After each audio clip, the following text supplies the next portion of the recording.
Fresh cracks appear in the Congress party ahead of the Kerala polls as four-time MP Shashi Tharoor skips a key strategy meeting called by the High Command. Reports say Tharoor felt insulted during a recent Rahul Gandhi event in Kochi.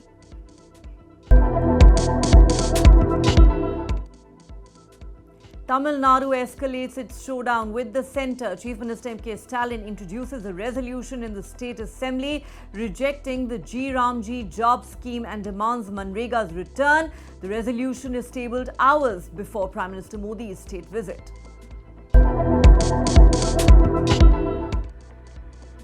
Madhya Pradesh faces yet another toxic water crisis. A jaundice outbreak hits Mau, leaving over 24 people, including children, sick. Residents say complaints of foul tap water went unheard.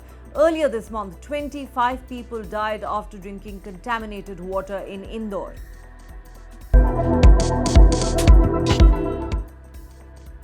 Manipur rocked by the brutal murder of an engineer. M. Rishikanta kidnapped and shot on camera. As unrest erupts, NIA steps in amid rising ethnic tensions in the state.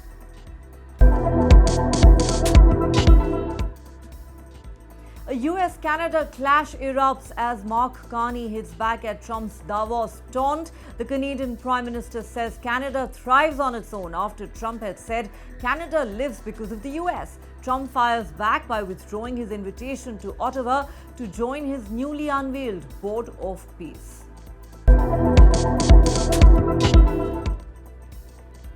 The United States formally exits the World Health Organization a year after Trump's executive order. US funding to the World Health body frozen immediately. Washington says it will not pay its outstanding dues, plunging the UN health body into crisis.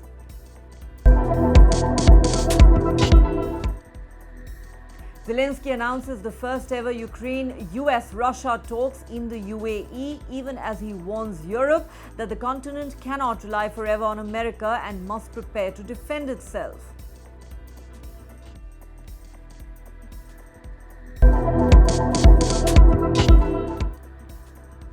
Outrage in the United States as a 5-year-old preschooler is detained by ICE in Minnesota and kept in detention in Texas.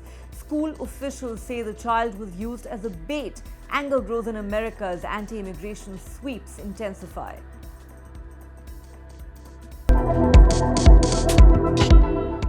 Hello and welcome to the Times of India. You're watching Headlines at 8 with me, Neha Khanna. Our top story on the show tonight. The Congress party is staring at fresh signs of an internal rift ahead of the crucial Kerala Assembly elections slated to be held in a few months. Senior party leader and Member of Parliament Shashi Tharoor decided to skip a high-level meeting called by the party High Command today. Reports say the decision follows a moment of public embarrassment at a recent Rahul Gandhi event in Kochi where Tharoor felt insulted. From confusion over seating to a last-minute change in the speaking order, the episode is being seen as a slight to the four-time MP from state capital Thiruvananthapuram, triggering visible discomfort and deepening murmurs of discontent within the party's ranks. The matter was compounded, reportedly, when Rahul Gandhi, during his address, made no mention of Tharoor, an omission that did not go unnoticed. Congress insiders say Tharoor has conveyed his disappointment to his close associates, viewing the incident as part of a broader pattern of being sidelined by both the Kerala Congress and central leadership. Even as he chose to stay away from the Congress strategy meet on Kerala polls, Tharoor is set to appear at the Kerala Literature Festival. Tharoor is widely seen as having fallen out of favour with the Congress's central leadership after he made comments praising Prime Minister Narendra Modi. Among other things, Tharoor has praised the Prime Minister's handling of last year's Pahalgam terror attack and Operation Sindoor, the subsequent military strikes carried out by India's armed forces on Pakistan. Just this week, the Lok Sabha MP posted a selfie with former BJP MP and current Indian cricket team coach Gautam Gambhir, whom he praised for holding down what he called the second hardest job in India after Prime Minister Narendra Modi's. Hours before Prime Minister Narendra Modi's visit to Tamil Nadu to launch the NDA's election campaign, Chief Minister M.K. Stalin moved a strongly worded resolution in the State Assembly opposing the centre's rebranded Rural Employment Guarantee Programme, the Viksit Bharat Guarantee for Rozgar and Ajivika Mission Gramin, known as VBG-Ramji. The resolution calls for the restoration of the Mahatma Gandhi National Rural Employment Guarantee Act or MNREGA framework and warns that the proposed changes could weaken rural livelihoods, undermine federal principles and place an additional financial burden on states. Introducing the resolution, Stalin argued that the centre's move to replace the MNREGA model amounts to diluting a landmark social security program. A key concern highlighted in the resolution is the proposed shift to a discretionary assessment-based allocation of funds. The Tamil Nadu government is demanding that the earlier demand-driven employment-based allocation model be restored. They argue that the new system could reduce transparency and weaken states' autonomy in addressing local employment needs. The resolution says annual allocations for the scheme should not fall below previous year's levels, stressing the need to safeguard the livelihoods of women, scheduled castes, scheduled tribes and persons with disabilities. It warns that raising the state's contribution to 40% under the new framework would significantly increase the financial burden on state governments. Stalin has also criticized the centre's decision to remove Mahatma Gandhi's name from the scheme. The resolution states, and I quote, "With various intentions, the name of the father of the nation has been removed. The scheme should continue to bear Mahatma Gandhi's name in remembrance of the principles and path he showed the nation." The political confrontation over the scheme has intensified at the national level. Congress President Mallikarjun Kharge has accused the centre of effectively scrapping MNREGA and paving the way for what he termed as bonded labour. Warning of wider democratic implications, Kharge said the move could leave workers at the mercy of wealthy employers and that economic exclusion could ultimately endanger democratic rights. The BJP has rejected the allegations, insisting that the new scheme is an upgrade, not a rollback.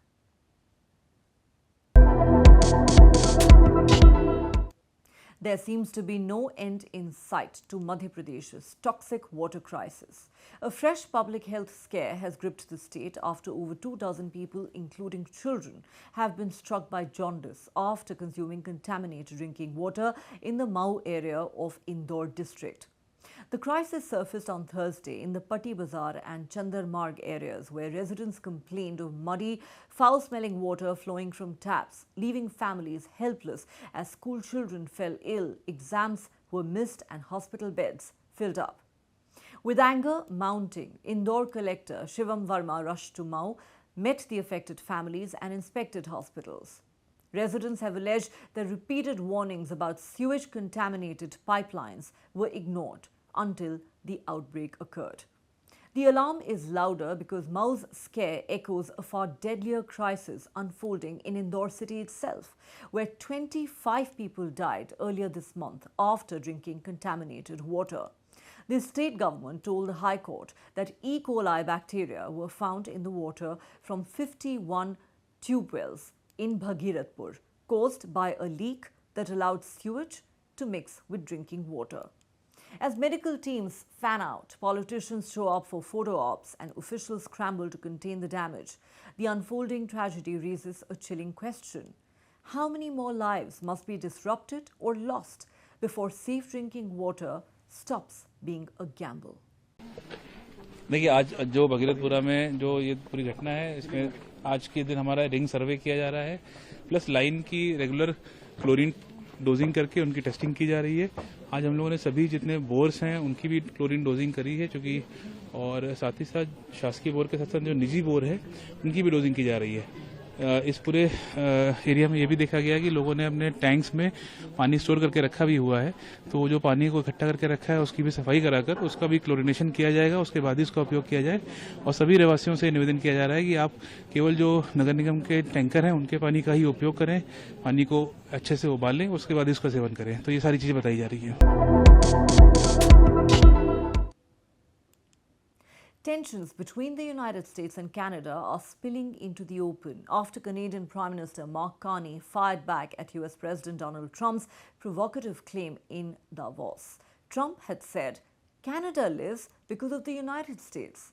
In a nationally televised address from Quebec City, Carney rejected the remark outright, declaring that Canada thrives because we are Canadian. Trump quickly escalated the spat, using Truth Social to publicly withdraw his invitation to Canada to join his newly unveiled Board of Peace, underscoring how personal barbs have begun to redefine diplomatic exchanges between the longtime allies. The clash follows Mark Carney's viral Davos speech, where he warned of a rupture in the US-led rules-based global order and argued that middle powers could no longer rely on compliance for protection, a message widely seen as a veiled critique of Trump amid the latter's tariff wars and threats to invade sovereign countries, including Greenland. Without invoking Trump by name, Carney referenced American hegemony and said that world powers are using economic integration as weapons. He stated, "Canadians know that our old, comfortable assumption that our geography and alliance memberships automatically conferred prosperity and security is no longer valid." The US president responded to Carney's speech with mockery. He said, "Canada gets a lot of freebies from us. They should be grateful, but they're not. I watched your prime minister. He wasn't so grateful. They should be grateful to the United States. Canada lives because of the United States. Remember that, Mark, the next time you make your statements." That's what Trump said. Canada doesn't live because of the United States. Canada thrives because we are Canadian. News together. The Canadian philosopher Charles Taylor contends that people aren't blank slates, but that our identities, personal and national, are constituted through history. In his words, the past is sedimented in the present, and our choices are shaped by what came before. Our country was built on the bedrock of three peoples: Indigenous, French, and British. Long before the battle on these plains, long before the first French ships sailed up the St. Lawrence, Indigenous peoples were the original stewards of this land. They built nations, trading networks, and systems of governance that spanned the entire continent. The Haudenosaunee, the Anishinaabe, the Wendat, and the Innu shaped this land and were shaped by it. Then the French came. They built a new society adapted to the realities of North America, shaped by the river and forest, by trade with indigenous nations, and by the determination to survive and flourish in this land. When the British came, that civilization did not disappear. It endured, and now it thrives. What makes Canada a great country? It's a great country for everyone. It's the greatest country in the world to be a regular person. You don't have to be born rich or to a landed family here. You don't have to be a certain color or worship a certain God. Canadians believe in the value of every other Canadian, their boundless potential to make this great country even better. Our ancestors, despite their differences, believed in each other and in us. Now, there are long periods of history where these values can prosper unchallenged. Ours is not one of them. Our values must be fought for. That's what we are doing. That's what Canadians want. Canadians are up for it. Our history traces an arc of broadening inclusion from biculturalism to multiculturalism, from being British subjects to becoming Canadian citizens, from being two founding peoples to being many peoples living in true partnership with Indigenous peoples.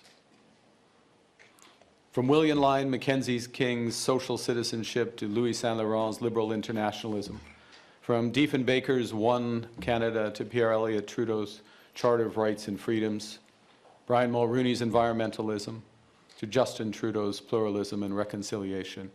Each generation of Canadians has built a modern, progressive, liberal state that embraces the values of caring and sharing, of equity and fairness for all. Institutions make up the body of that progressive state, but our values are at its heart. Institutions from the civil code to public health care, from modern self-government agreements to Parliament's recognition of the Quebec people as a nation.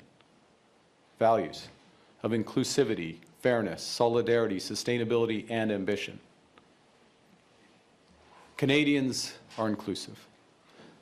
We know our country is stronger when everyone belongs, when newcomers are welcome, when minorities are protected, when Indigenous peoples are true partners. That commitment to inclusion was institutionalized, first in the Bill of Rights and then embedded in the Charter of Rights and Freedoms. It was manifest in our adoption of multiculturalism, first as policy and then as law. In the same spirit, the enshrinement into law of the United Nations Declaration on the Rights of Indigenous Peoples reflects our fundamental commitment to reconciliation and to respecting Indigenous peoples as equal partners in building our country together. And inclusion means going beyond the protection of rights to the commitment to creating a society in which everyone can flourish. That's why we introduced the Combating Hate Act, to preserve the freedom of people to practice their faith and culture without intimidation, harassment, or violence.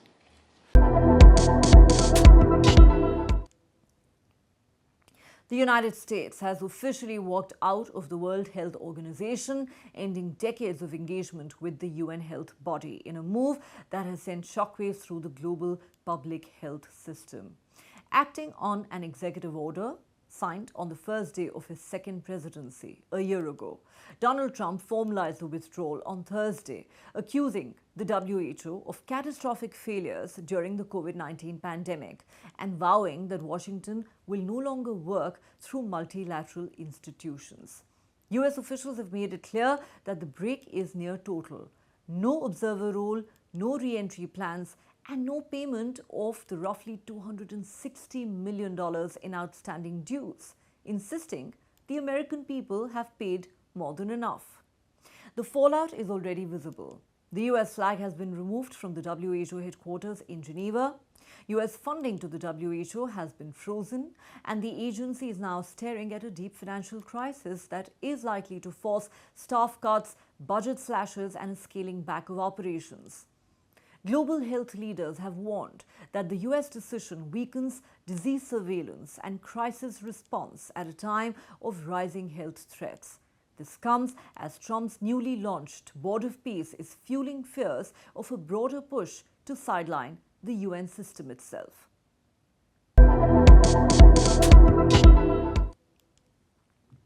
From the high tables of Davos, a rare opening for dialogue has emerged in the ongoing Ukraine war.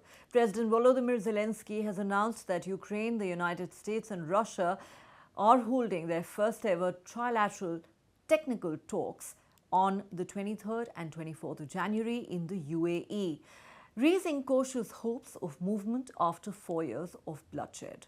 Speaking after a meeting with US President Donald Trump, Zelensky said the dialogue, however limited, is better than silence, stressing that Moscow too must be ready for compromises as American officials prepare to shuttle between Kiev and Moscow in the coming days. However, Zelensky has sounded a stark warning for Europe. He said the continent remains dangerously dependent on the United States for its security. He questioned whether NATO would act if Washington chose not to. Calling for unified European armed forces, the Ukrainian leader underlined Kiev's military experience, even claiming that Ukraine could counter Russian naval activity near Greenland if it were part of NATO. The message from Davos has been clear. Ukraine is preparing for a future where Europe must defend itself with or without America. The meeting was good, thanks to President, and thank you that he found time for us. And it's really, today I saw like my team and they spoke with American team.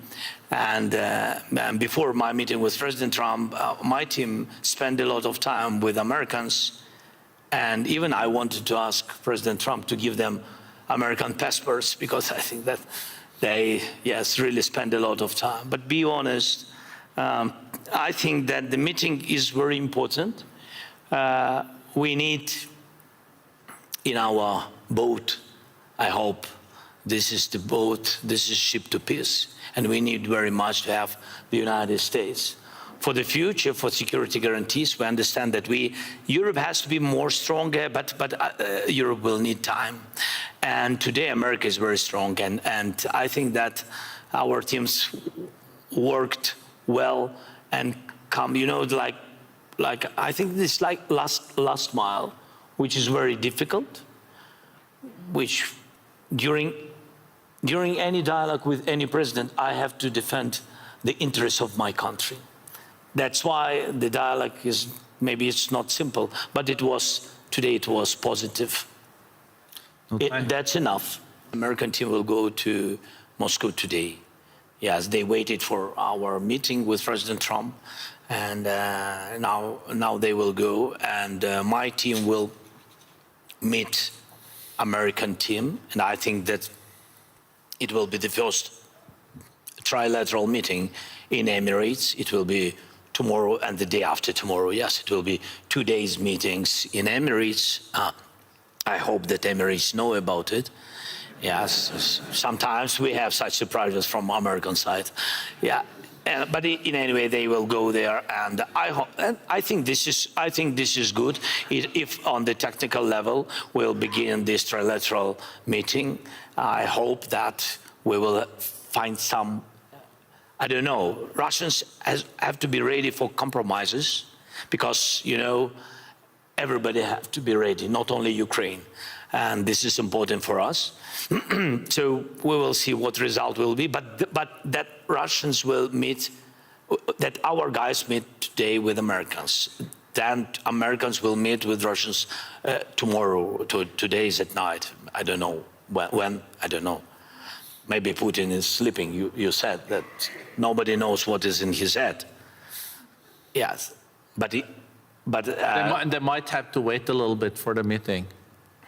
I don't know. I don't know. But tomorrow and the day after tomorrow we will have trilateral. Our guys will have trilateral meetings. It's better than not to have any kind of dialogue. So we are under attacks. People live without electricity, and we are in a difficult situation. But Russians also in a difficult situation. We are answering on their attacks, and God bless. The war will stop. I hope so.